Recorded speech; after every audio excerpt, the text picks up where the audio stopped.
It's 4 a.m. I've struggled for the last hour to go to sleep, but I can't.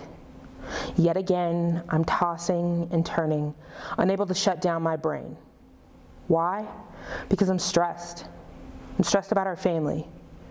I'm so stressed that the only thing that I can think to do is to take my thoughts, write them down tonight, and vow to myself that tomorrow I'm going to tell the students of this school the truth.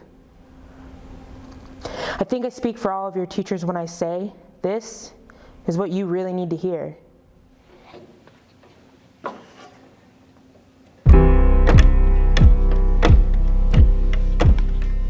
First, you need to know that I care about you. In fact, I might care about you more than you care about yourself. And I care not just about your grades or your test scores. It's more than your GPA or your school city numbers, more than the state-required benchmark minimum that tells me how much I'm supposed to care. I care about you as a human. And because I care, I need to be honest with you. Do I have your permission to be both honest in what I say and how I say it?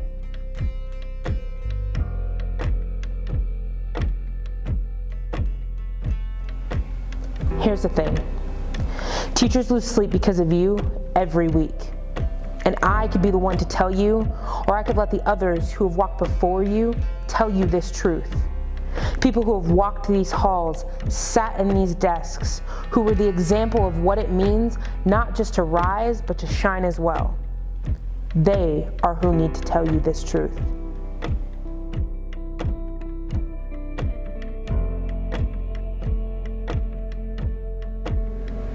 Before I tell you why, there's something you need to understand about school.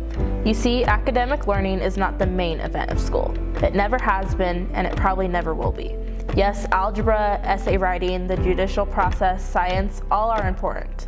All can change your life. They are events, but they are not the main event.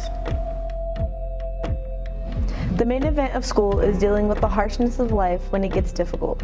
Learning how to deal with adversity, how to overcome problems as simple as a forgotten locker combination, to obnoxious peers, to gossip, to being doubted by others, to asking for help in the face of self-doubt, to pushing yourself to concentrate when a million other thoughts and temptations are fingertips away, and still through all of it, pushing to be the best version of yourself no matter what. The main event of school is conquering adversity. It is your resilience in conquering the main event, adversity, that truly prepares you for life after school.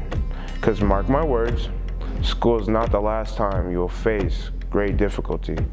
Yes, you will face moments more beautiful than you can imagine, but you will also confront tragedy, frustration, fear, and doubt in the years to come.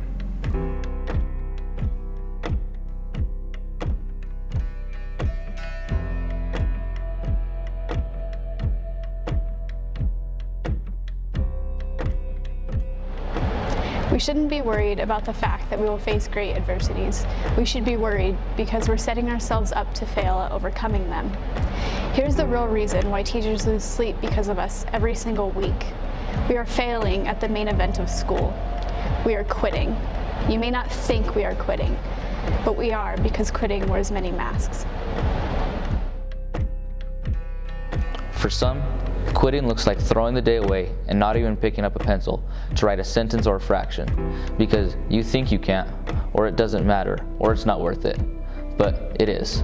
What you write is not the main event. The fact that you choose to take charge of your own doubt, your own weakness, your own boredom in order to write when you're challenged, that's the main event. Some of us quit by skipping class on a free education, a privilege that was paid for, bled for, died for by millions of people who came before us. Being punctual is not the main event. The main event is delaying your temptation and investing in your own intelligence, understanding that sometimes short-term pain creates long-term gain, and that great people make great sacrifices for the greater good. For others, we quit by throwing disrespect at adults who ask us to come to class. Bowing to authority is not the main event.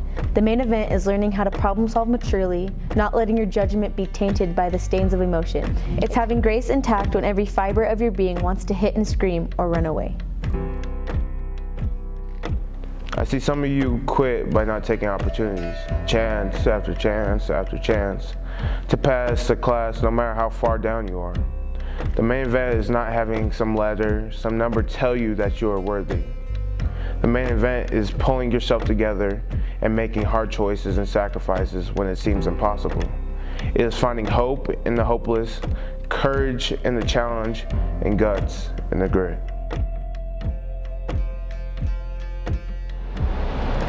What you need to see is that every time you take the easy way out, you're building a habit of quitting, and it will destroy your future and annihilate your happiness if you let it. Our society couldn't care less for quitters.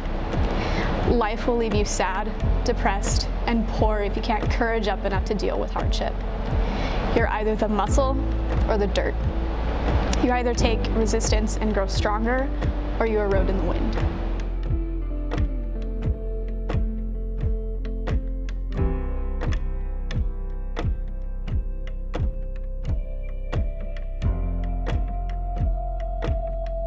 So know this right now. As long as you are in my life, I'm not going to let quitting be easy for you. I'm going to challenge you, confront you, push you and coach you. You can whine, you can throw a tantrum, you can stomp and scream and swear and cry, and guess what? Tomorrow, I'll be right here, smiling and patient, waiting for you to give you a fresh start, because you are worth it. So do yourself a favor, courage up. No more excuses, no more justifications, no blaming, no quitting. Lift your head up, rip the cords out of your ears, and put in effort. Love those who put forth positive energy in your life, and stop allowing yourself to be bound to things that are far beyond your control. Grab a pencil, change your perspective, and let's do this. It's time to rise and shine.